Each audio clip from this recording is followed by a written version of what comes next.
The new adjuster climbed down the ladder and let out a breath. He'd done everything right. He knew before he went. He checked his safety. He worked truck to truck. He looked for wind damage, then hail damage, then walked the property for collateral clues.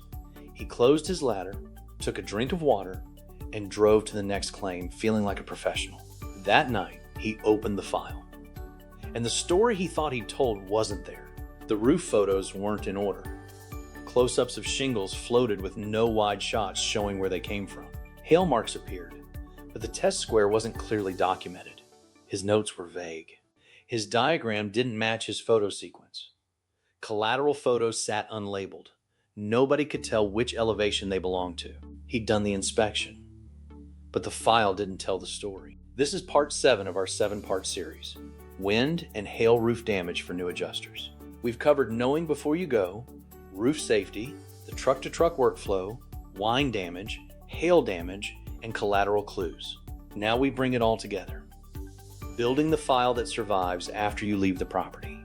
Because the inspection only matters if someone else can understand it. A desk adjuster, a supervisor, a carrier examiner, a re-inspector months later who never stood on that roof, never walked those elevations, never heard the policyholder describe the leak. They only have what you documented. If it's not in the notes, it didn't happen. Harsh, but true. Scope notes are the foundation, not scratch paper. They should explain what you inspected, what you found, where you found it, and what needs fixing. Material, condition, layers, pitch, drip edge, accessories, slope findings, test square results, and related collateral. Say where. Right slope, creased shingles. Rear slope, test square complete. Vague notes create questions. Questions create delays. Photos matter, but only in a logical sequence. Risk photo first, then wide elevation shots. Front, left, rear, right, then wide roof slope photos. When you find damage, medium shot for context, close up for detail. Close up for detail. Walk the reviewer through the property like you walked it yourself.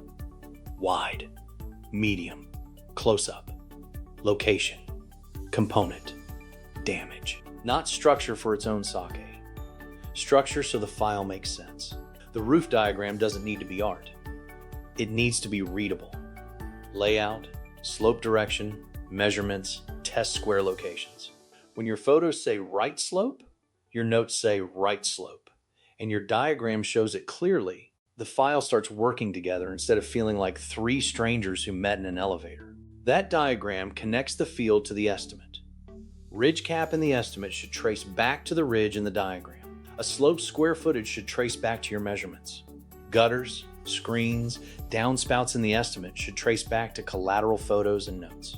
When the file doesn't support the estimate, that's where friction starts. Supplements, complaints, re-inspections. All the fun nobody asked for. Test squares deserve the same care.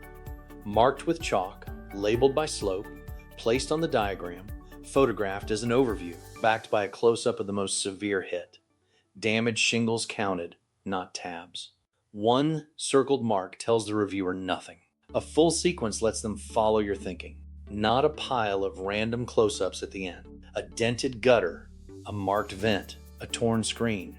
Show where it is before you show what happened to it, not a pile of random close-ups at the end. And sometimes, no damage is worth documenting too. An elevation with nothing visible, a shed with no impacts. Noting that answers the question before anyone has to ask, did the adjuster even look? Finally, the estimate should follow the same order as the inspection. Interior, then elevations, then roof. Whatever your sequence was, let the estimate mirror it. Photos support notes. Notes support the diagram. The diagram supports the estimate.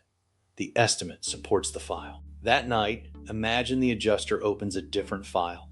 This time, the risk photo leads. Elevations are organized. Slopes are documented. Test squares are labeled and photographed. Wind damage has context. Collateral ties to locations. Notes explain the inspection. The diagram matches the slope labels. The estimate follows the sequence. The file tells the story. That doesn't mean no one will ever ask a question. This is claims, not fiction. But it means the foundation is there. It means the adjuster didn't leave the reviewer guessing. New adjusters need to hear this early. Your reputation isn't built by how many roof photos you take. It's built by whether your file makes sense without 5 phone calls. So here's the lesson. Your roof inspection doesn't end when you climb down the ladder. It ends when the file tells the story. Clear notes. Logical photos. Wide, medium, close-up. Labeled slopes. Documented test squares. Organized collateral. No damage areas noted when it matters. A diagram that holds up. An estimate that follows the inspection. This is part 7 of our 7-part series, Wind and Hail Roof Damage for New Adjusters.